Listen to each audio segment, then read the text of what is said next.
Uma coisa eu posso garantir para vocês hoje, hein? De tempos de Atlético Paranaense, eu já garanto que resenha boa teremos hoje por aqui, Bruno. Obrigada por bater esse papo de antemão com a gente. E eu já quero começar falando de próxima temporada.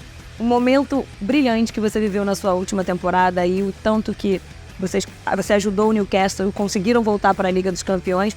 Você hoje uma referência também em assuntos de seleção brasileira. Queria que você me falasse um pouquinho como é que você está se sentindo para estar nesse desafio com o Newcastle em uma Champions League, assim, depois de tudo que vocês passaram no último ano. Obrigado a vocês pelo convite. Acho que estou muito feliz, foi acho que uma das melhores temporadas da minha carreira, volta a Champions League para o clube depois de 20 anos.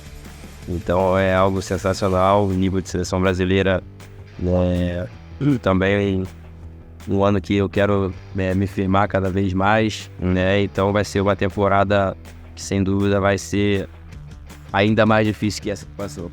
Vocês têm enfim, tem reforços, né? Todo mundo falando como é que vai ser ali, você, o Joelinton com o Tonali também, como é que vai ser. Esse time tem muita expectativa em cima disso, assim.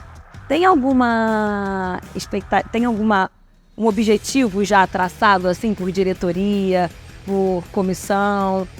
Até onde vocês acham que dá para chegar nessa Champions? Qual o tamanho desse Newcastle dentro desse cenário? Chegar para dar um trabalho, para incomodar, não sei até onde a gente quer ir, mas o primeiro objetivo, sem dúvida, vai ser passar de fase. Acredito que em nível de clube a gente pode sim, não é à toa que terminamos em quarto na Premier League, sabendo que é a liga mais difícil do mundo, então você, sem dúvida, terminando em quarto, você pode fazer uma boa Champions. Acredito que a gente tem uma base muito boa já, os novos já foram chegando, o Tonali, sem dúvida, é um grande jogador, vai ajudar bastante. Acho que a gente tem que ir devagarzinho, como a gente foi. O primeiro objetivo, sem dúvida, vai ser passar de fase e depois a gente vai ver o que a gente pode alcançar. Tu acha que pode ser a surpresa dessa Champions, assim? Você acha que talvez principalmente aqui no Brasil, né? Quem ouve falar sobre o Newcastle talvez não imagine o que vocês podem trazer? E sim, principalmente jogando dentro de casa. A gente passou a temporada toda, só perdemos um jogo dentro de casa, 2 jogos dentro de casa de acho que 40 jogos por aí. Jogamos de 30 a 40 jogos, só perdemos 2 dentro de casa. Acredito que o fator casa será determinante pra gente. E acredito que a gente pode dar um trabalho. Te dá um desafio então, porque a gente sabe o tamanho do investimento que o Newcastle vem tendo, enfim. Se virassem pra você lá e falassem assim, ó, me indica 3 brasileiros pra chegar aqui e jogar com vocês. Caraca, 3 brasileiros? Paquetá, que é meu irmão. Adoraria. Putz. Olha, dinheiro tem, mas é impossível. Vinícius Júnior. Deixa eu ver. Um zagueiro também, a gente precisa de um zagueiro. Fundo de investimento aí, tá? Sei lá, um Marquinhos, levar o Marquinhos, imagina a confusão que seria bom. Marquinhos, Vinícius Júnior e o Paquetá. Aliás, já que você falou do Paquetá, até a gente ouviu o Paquetá falando esses dias que vocês em tempos de Ion ficaram muito próximos, né? E ele acho que quando eu vi ele falando, ele disse, eu tenho até dificuldade de fazer amizade, mas o Bruno realmente foi um cara que ficou muito próximo a mim. E aí agora vocês estão distantes. Queria que você me falasse essa amizade em relação à rivalidade Flamengo e Atlético Paranaense, assim, porque se tem mata-mata, a gente já tem certeza aqui no Brasil que vai ter Flamengo e Atlético Paranaense. Como é que era isso? Pois é, o último mata-mata, não, foi a final da Copa da Libertadores, né? A gente chegou a postar um jantar e eu perdi, infelizmente. Mas foi essa agora da Copa do Brasil, até fui no primeiro jogo assistir no Maracanã. E ele postou uns stories me zoando lá. Foi ver o Mengão jogar, não sei o quê. Mas ele sempre brinca bastante, o Paquetá, acho que foi o melhor amigo que eu fiz no futebol, é um irmãozão meu mesmo. Mas sempre tem essa rivalidade, a gente fica zoando pra caramba um ou outro. Mas assim, você falou que tem essa amizade com o Paquetá, mas você tem amizade com muitos outros jogadores também, que a gente sabe que, enfim, da geração de vocês, né? O Pedro, por exemplo, é um deles. Toda hora a gente vê fotos de vocês dois juntos, desde pequenininho. Vocês continuam mantendo essa relação e como é que é poder se encontrar agora numa seleção brasileira? O Pedro é sensacional, a gente praticamente trilhou o mesmo caminho, né? Eu conheço o Pedro desde os 18 anos de idade, então já é um cara que tá sempre aqui em casa, eu tô sempre na casa dele, é um irmão mesmo, né? Eu torço muito por ele, vem feito grandes jogos pelo Flamengo, tem vindo um momento maravilhoso. É um cara que, né, eu acho que tem um bom caminho a percorrer na seleção, não vejo um número 9 do estilo dele. E graças a Deus a gente vai poder, temos ele como brasileiro, poder contar com ele. Acredito que vai maturar, vai ganhar mais minutos e sem dúvida vai ser um grande nome do Brasil. Eu fui falando, a gente já vai saindo completamente da pauta. Deixa eu tentar voltar um pouco para Newcastle, voltar um pouco para o que você está enxergando do futebol europeu. A gente fala muito aqui no Brasil que a gente está vivendo um momento de mudança, assim, né, no futebol. Por muito tempo a gente teve ali uma hegemonia de Messi, Cristiano Ronaldo, a gente vendo o Messi indo para a MLS e o Cristiano Ronaldo indo para a Arábia, o Neymar também já com mais de 30 anos. Vocês são uma outra geração. Você jogando na Europa, quem você acha que pode ser o sucessor desses caras? Assim? Você acha que a briga hoje pode ficar entre quem? Acho que Haaland, Mbappé, Vinícius Júnior, acho que esses caras vão concorrer aí e vão ganhar algumas bolas de ouro. Não tenho dúvida. Você acha que não tem nenhuma surpresa assim que vai estar entre esses caras? Não tem nenhum outro assim que você... Tem uma molecada nova vindo, né? O Bellingham agora que assinou com o Real Madrid também é muito bom jogador. Mas eu acho que aí nos próximos 4, 5 anos vai ser uma briga entre Mbappé, Vinícius Júnior e Haaland, pelo menos nos próximos 5 anos. Tem uma coisa que surpreende muito, eu falei agora pra você do Cristiano Ronaldo, mas que surpreende um pouco a gente aqui, que é esse êxodo, assim, essa saída de tantos jogadores do Brasil para a Arábia, né? E jogadores que poderiam estar jogando na Europa pelo dinheiro que tem lá. Como vocês enxergam isso, assim? Que por muito tempo esses caras colocavam dinheiro no Newcastle, colocavam dinheiro num PSG da vida, e a gente está vendo um movimento de fortalecer uma Liga Árabe. É assim que vocês enxergam? Assim? Você acha que é por isso esse movimento? Ou você acha que tem a ver com o Cristiano Ronaldo? Não sei se vocês falam sobre isso. Pode ser. A gente não pode julgar nunca, né, a oportunidade, o contrato, a idade. São muitas coisas envolvidas. No meu caso, para agora eu diria não, sem pensar 2 vezes. Eu acho que indo para o futebol árabe me afastaria muito da seleção e não é algo que eu quero poder ser mais ativo. Jogando no Newcastle, jogando na Premier League, jogando Champions League, foi tudo que eu sempre sonhei. Mas eu não fecho as portas para um futuro, mas hoje sem dúvida seria não.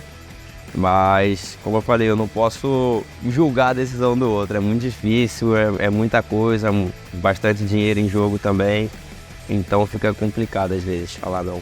Eu acho bacana que quando a gente ouve você falar sobre o Newcastle, a gente vê que de fato tem uma identidade, né?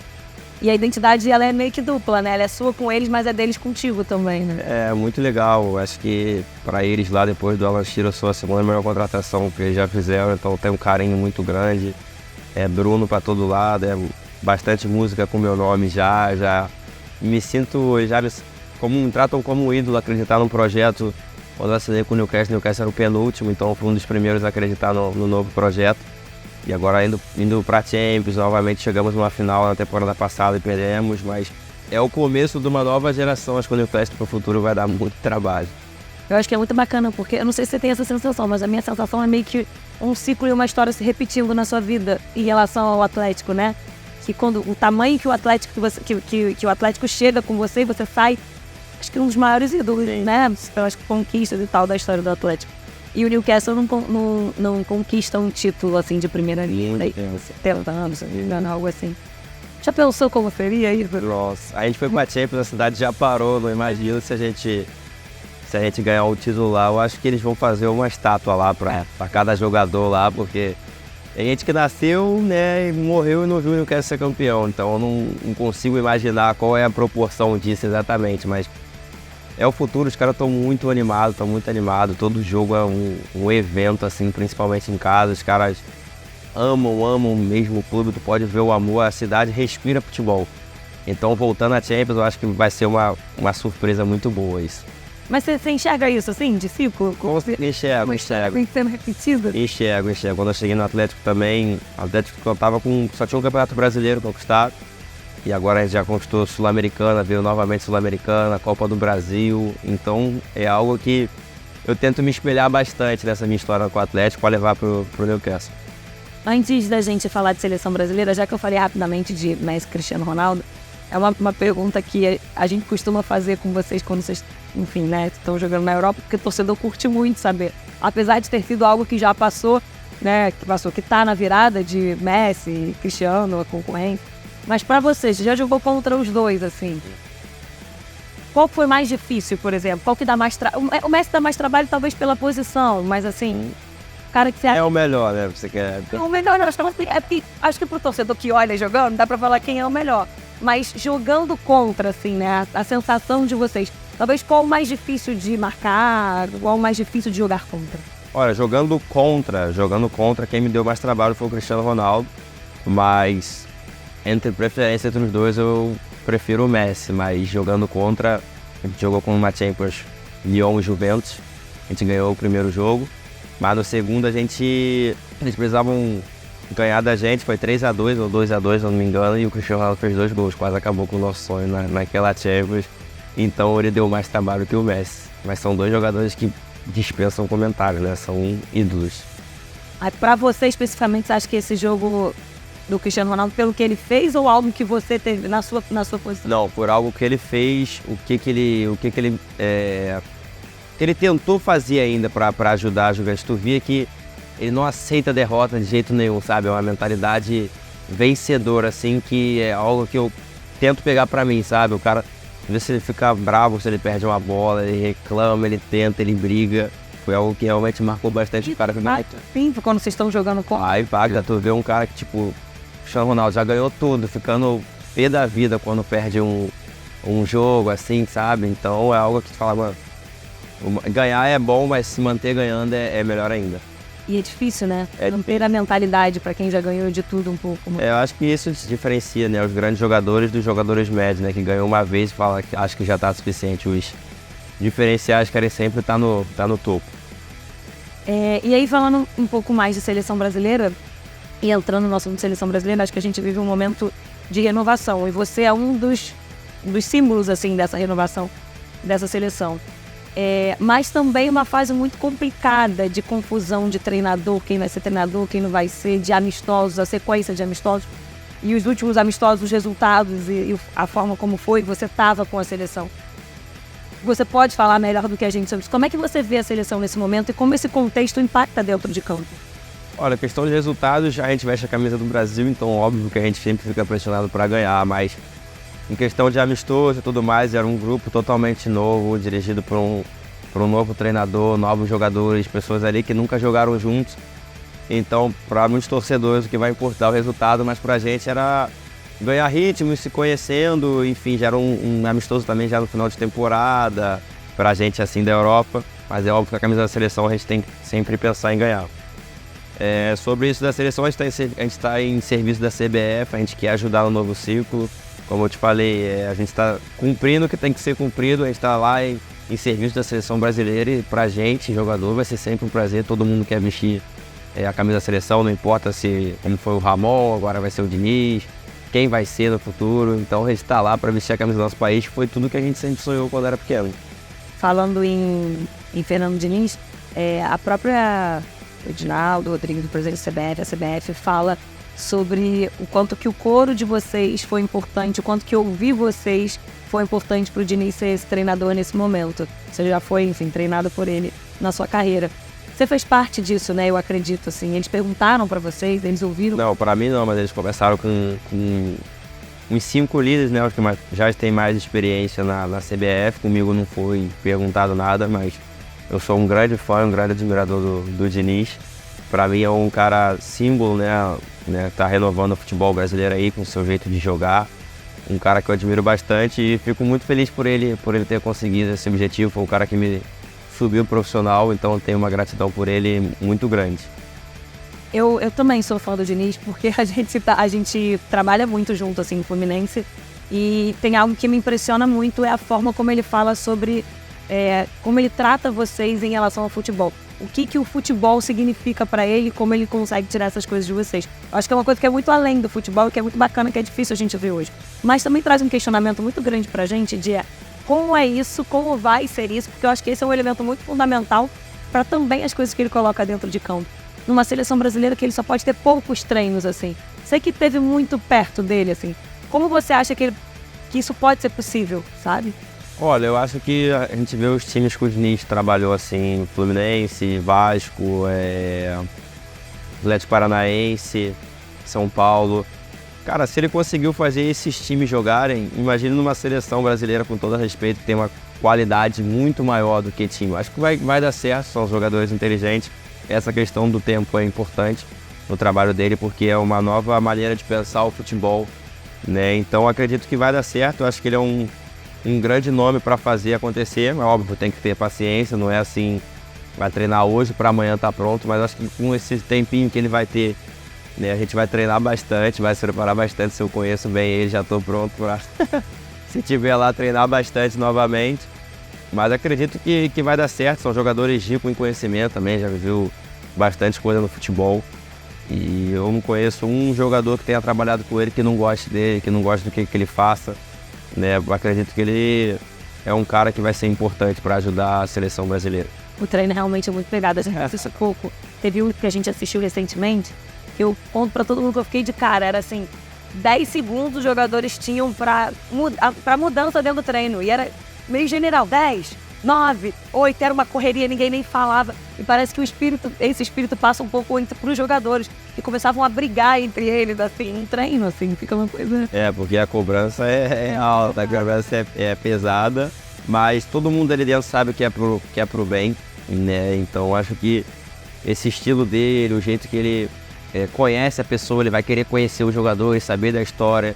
Ele é um cara que cobra bastante, mas a gente sabe como é que é jogador. Tem jogador que você pode cobrar, mas tem jogador que se você cobra muito ele se omite um pouco. Eu acho que o Diniz, ele tem essa visão, ele sabe de quem que ele pode tirar, o que pode tirar, o jeito que ele pode falar.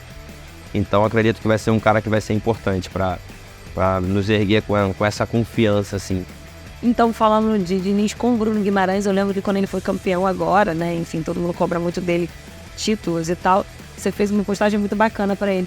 O quanto que ele foi importante hoje para você ser o Bruno Guimarães que você é? Olha, eu acho que desde o começo, quando eu tinha 15 anos, ele me subiu da base profissional para fazer a pré-temporada com o Audax na época, e ele falou para mim, pô, você tem alma de jogador grande, né? Então aquilo ali já me marcou bastante, porque era um momento que nem eu acreditava muito em mim, mas ele já via algo que eu não tinha visto ainda. Isso ficou marcado muito para mim. Como eu te falei, é um cara que eu tenho uma gratidão e vou ter para sempre. Foi um cara que me tirou da base profissional, fez dar os meus primeiros passos no profissional. Então é um cara que, aconteça o que aconteceu, eu vou ter gratidão por ele para sempre. Acho que é um cara que tem uma visão diferenciada. A gente está aqui fazendo a entrevista, tem umas criancinhas gritando lá fora, Bruno. Depois! Valeu! Tadinho. Eu ia falar, pode entrar para tirar foto. Bom, voltando a falar de seleção, outro assunto que a gente tem comentado bastante aqui é sobre essa espera pelo Ancelotti. O quanto que isso impacta, na sua opinião, em seleção brasileira? Assim, ter em um período um treinador, depois entrar um outro treinador com uma filosofia diferente. Vocês conversam sobre isso entre vocês? Assim, vamos esperar, vale a pena esperar? Você falou agora há pouco do Vinícius Júnior. O Ancelotti foi super importante para ele ser o jogador que ele é hoje. Não sei se vocês conversam sobre isso. Eu acredito que a gente, como eu te falei antes, a gente está lá para servir a seleção brasileira, está lá para servir a CBF. É uma situação que às vezes foge do nosso controle como jogador. Como eu te disse, a gente está lá para fazer o nosso melhor, para vestir a camisa do Brasil e ajudar. E o nome do Ancelotti é muito forte, a história dele diz por si só. Um cara que já ganhou tudo, já rodou em todos os lugares, eu acho que faltava isso para a carreira dele. Ele quer um desafio. E eu acho que também é um cara que, né, como você falou, o Vinícius Júnior, ele está fazendo o Vinícius Júnior caminhar para ser um dos melhores jogadores do mundo. Então acho que ele pode agregar muito assim para a gente. E acredito que é uma decisão, né, pra gente, jogador, difícil de comentar, porque a gente está lá em serviço, não importa quem vai ser, a gente está lá para servir a camisa da seleção brasileira. Agora, Bruno, eu me lembro bem, assim, de quando o Brasil foi eliminado na Copa do Mundo, a gente pegou vários textos de vocês e eu me lembro que o seu me marcou muito porque dizia que era um dos dias mais tristes da sua carreira ou da sua, enfim, da sua vida profissional e etc. Depois de um tempo, acho que a gente ressignifica sentimentos, né? As coisas ficam diferentes. Olhando pra trás, assim, uns 6 meses depois, o que essa Copa do Mundo virou pra você? Cara, virou, posso dizer que uma motivação para querer estar lá de novo, para querer dar a volta por cima. Acho que não só os jogadores, a torcida, o povo brasileiro estava muito confiante para essa Copa. A gente estava muito confiante, a gente tinha certeza que a gente ia ganhar. E quando você tem uma decepção dessa na hora, nas primeiras semanas, assim, é tipo uma sensação de velório, sabe? É triste, assim. Eu não queria ir na rua, falava, pô, vou na rua. Eu já liguei pro Newcastle, já queria voltar o mais rápido possível pro clube para poder... Eles me deram folga de, 10 dias. Eu falei, não, eu só quero 5, só...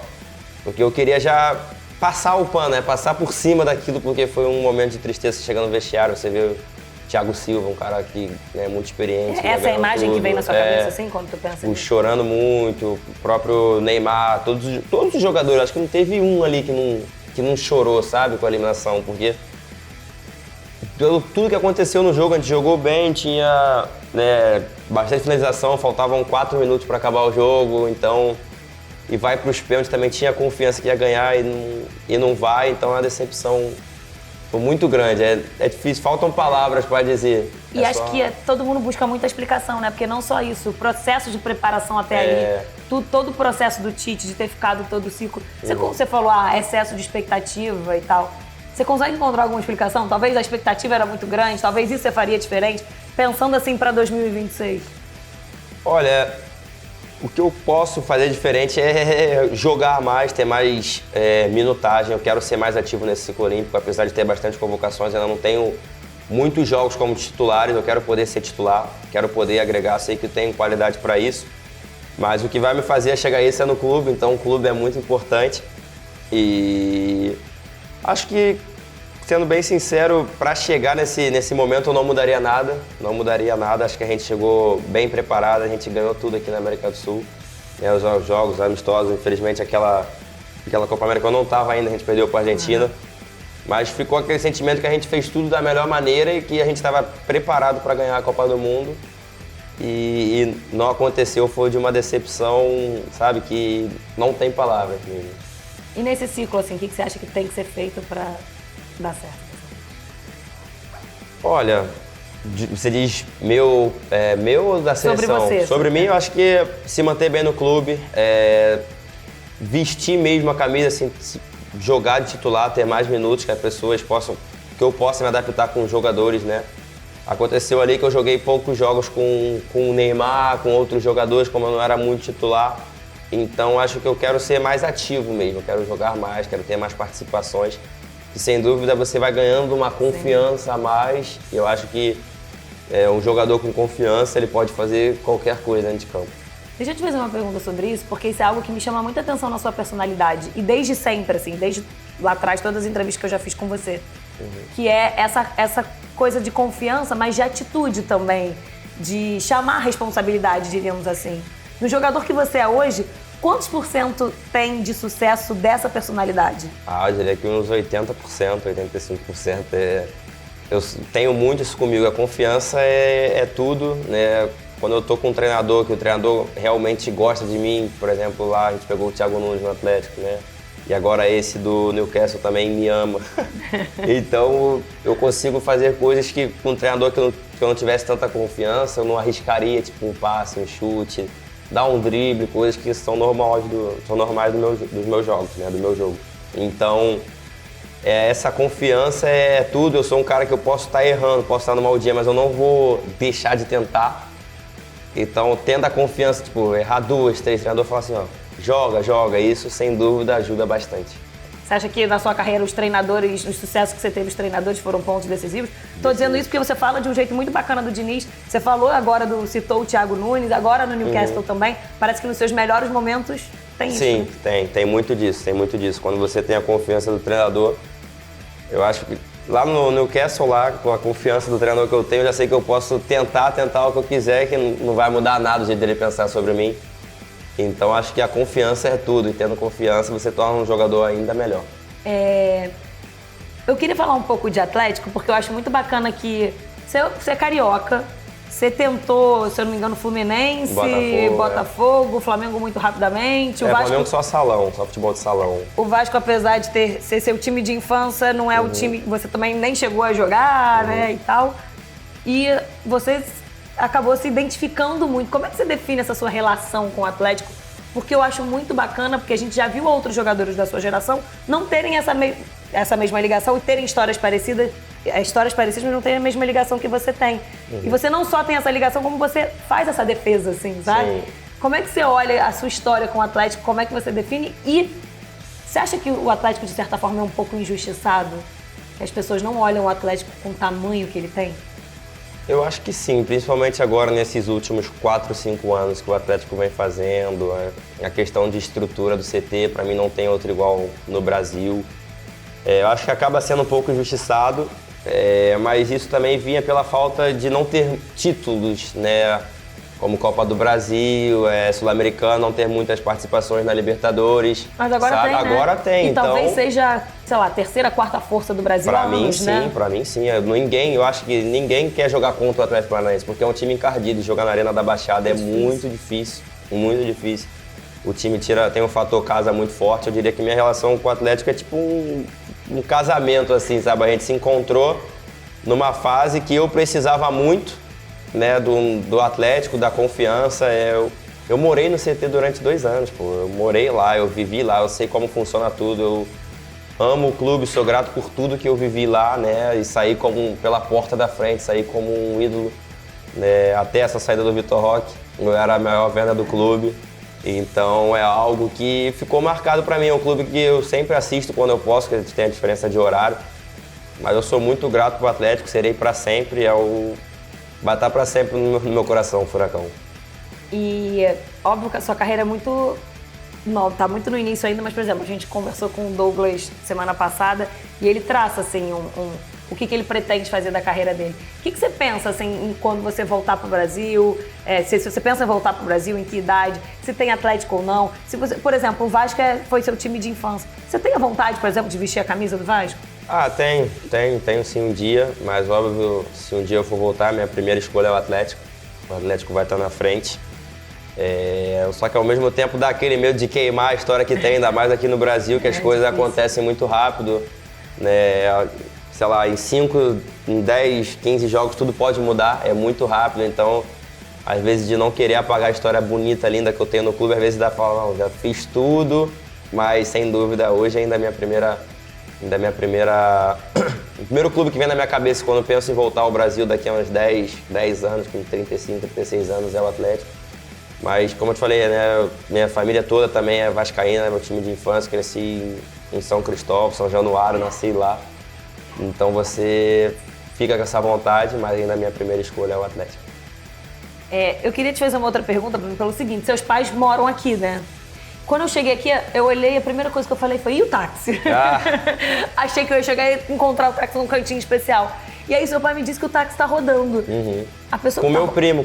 Ah, tá. A minha pergunta era, a pessoa que tá rodando com esse táxi, ela tem noção do que esse carro significa? Meu primo tem, ele tem tatuado também o 39, a história pra mim, assim, conta tudo sobre mim, como eu penso sobre a vida, família em primeiro lugar, né, o carinho do meu pai, da minha mãe. Mas meu primo tem um pouco dessa noção, sim, é de casa, é o padrinho do meu filho, então ele é importante pra gente, então a gente deixou essa oportunidade com ele aí. Vocês não ficam preocupados em deixar isso? Porque esse carro tinha que estar no museu, né? Tinha que estar no museu, verdade. Uma responsabilidade bem grande. É enorme. Ô Bruno, a gente tá chegando na reta final desse papo aqui, da nossa entrevista. Eu queria que você contasse pra gente, já enfim, que tem uma Champions aí pela frente, queria que você contasse uma história bacana, assim, que você acompanhava provavelmente antes, assim, né? Mas você já teve a oportunidade de jogar uma Champions. Então eu queria que você contasse pra gente uma história bacana de Champions do Bruno Guimarães, assim. Sem dúvida foi meu primeiro jogo de Champions contra a Juventus, no campo em Lyon. E a gente ganhou de 1-0, para muitos eu fui o melhor jogador da partida, tinha sido apenas meu segundo jogo na Europa e eu joguei demais. Então sempre que eu lembro em Champions, eu lembro eu ouvindo o hino assim, eu falei, caraca, 2 meses atrás eu tava escutando o hino do Paraná ali, vendo o jogo do Atlético. Que sempre tem no jogo. Né? Então agora escutando esse hino da Champions, tipo, em questão de 2 meses, tipo, tu vê que tua vida mudou. E a gente ter ganho, eu ter jogado muito bem, ter surpreendido assim, muitos que não me conheciam na Europa, e falaram, cara, quem é esse menino, de onde é que ele veio, não sei o que lá, então essa memória vai ficar pra sempre guardada comigo. Imagina, eu chorei, eu fui, na primeira vez que eu ouvi no estádio o hino da Champions, eu chorei, falei, imagina jogar ali, tá lindo, ali. É lindo, Deve ser uma parada absurda, assim, né? E algum jogador também que você, putz, tô no mesmo campo que esse cara.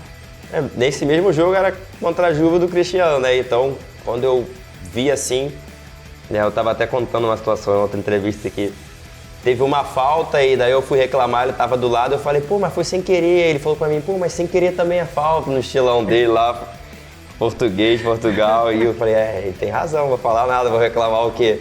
Mas, tipo, interagir com um cara que tu jogava no videogame, assim, no seu primeiro jogo, praticamente seu primeiro jogo de Europa, foi sensacional pra mim. Deve ser uma parada que depois você fica ali, né? Caraca, eu contei a história pra todos os meus amigos, todo mundo já sabe dessa história. Porque foi engraçado pra caramba, que não dá pra falar palavrão aqui que ele falou e tudo, mas foi teve maneiro. palavrão então também. Não foi tão simpático assim? Não foi. Bravo, ele é bravo, não dá pra ser simpático.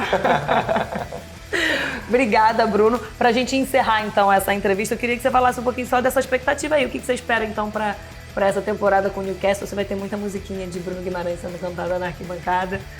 Se Deus quiser sim, ter o carinho de lá é maravilhoso. Eu me sinto, acho que é a primeira vez, apesar de no Lyon ter me sentido bem, mas é a primeira vez que eu me sinto como se estivesse em casa, né, fora do país. Me sinto muito bem. A gente espera, sem dúvidas, fazer uma Champions maravilhosa, mas acho que nesse próximo ano o principal objetivo do clube é ganhar um título, depois de muito tempo. Então é o meu sentimento, é a minha vontade para a próxima temporada. Agora, Bruno, a gente tem para encerrar, a gente tem 2 quadrinhos. Um é bem rápido, que é você elencando sua seleção de 11 jogadores. Você pode se incluir ou não, a gente está fazendo isso com todos os jogadores que você já jogou. Caraca, tá. Goleiro. Caramba. Acho que foi o Santos, no Atlético Paranaense, estava pegando tudo. Aí, lateral esquerdo, eu vou botar o Marçalzinho, que jogou muito no Lyon. De zagueiro, vou botar o Marquinho. E... Caramba, quem que eu posso botar? Marquinho. Thiago Heleno também jogou muito. Eu juro que eu pensei comigo. no Thiago Heleno. Thiago Heleno. Lateral direito, eu vou colocar o Trippier, que joga comigo no Newcastle. Ia falar só brasileiro? De volante... posso colocar? A decisão é sua. Se você acha que você tá na sua seleção, você se Vou coloca. botar o Lúcio, eu, Paquetá. No ataque, o Vini, o Ney e o Memphis. O Memphis Depay no Lyon também, que jogou muito. E o treinador? O treinador? Putz, menino, aí você me quebra. É treinador que vai ficar com ciúme. Treinador desse time aí. Mas pensa, de repente, sabe o quê? Na característica do time. Só por isso que você vai escolher esse treinador. Vou colocar o Diniz então, né? Tic-tac nos caras e vamos pra cima. E agora, Bruno, pra gente encerrar um quadrinho que a gente vai fazer com você, que é um bate-bola.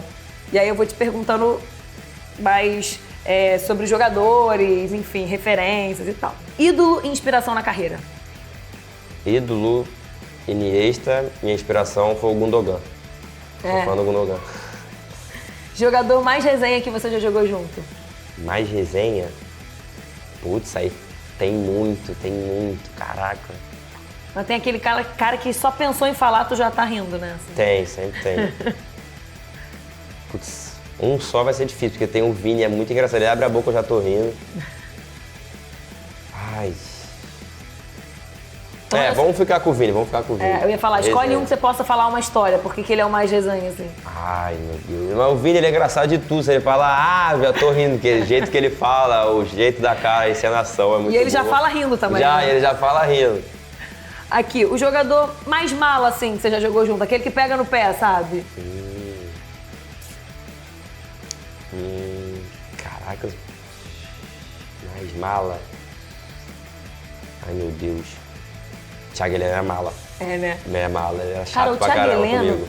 a gente vê ele mó generalzão no campo e tal, e quando eu faço sempre entrevista com a galera que jogou com ele, é de fala boa. que ele é mó engraçado. Muito. Mas dentro de campo ele é mala, mas fora ele é, nossa, ele é muito maneiro mesmo. Essa aqui é moleza. Jogador mais parceiro do Newcastle. Joelito, pô, de longe. Meu irmão. Né? Junto agora o tempo inteiro lá. Sempre. E o mais parceiro de seleção brasileira? Paquetá. Paquetá, porque também Sempre de junto. clube, né? Jogador mais difícil de marcar que você já jogou contra? Olha, eu poderia falar o Neymar, o Cristiano, mas não caiu muito para jogar comigo assim. Então eu vou falar o De Bruyne, que eu já tive que marcar individual algumas vezes e me deu bastante trabalho. É muito chato, muito bom. Então acho que de confronto direto assim foi o De Bruyne. E o jogador que mais te marcou por jogar junto? Caraca, tô jogando do lado desse cara. Neymar. Na seleção, disparado, né? Neymar. Agora, fazer um gol feio no último minuto ou marcar um golaço? Um gol feio no último minuto. É sério? Maneiro, né? Gol é gol, não importa se é feio, se é bonito. E já que você é volante, essa aqui eu acho que a resposta é... Enfim, aqui eu daria, né? Tirar um gol em cima da linha ou deixar a sua marca ali no... Ah, não, fazer um gol. Deixa que o zagueiro tira. Na manchete, isso que eu ia dizer, na manchete do dia seguinte vai estar o quê? Ninguém vai falar que eu tirei um gol em cima da... Já tirei um monte, o nego nem sabe, né? A pessoa nem sabe. Fazer um gol é mais importante. Obrigada, Bruno. Deixa as crianças tirarem foto, então, Chega aí. lá, só, ó.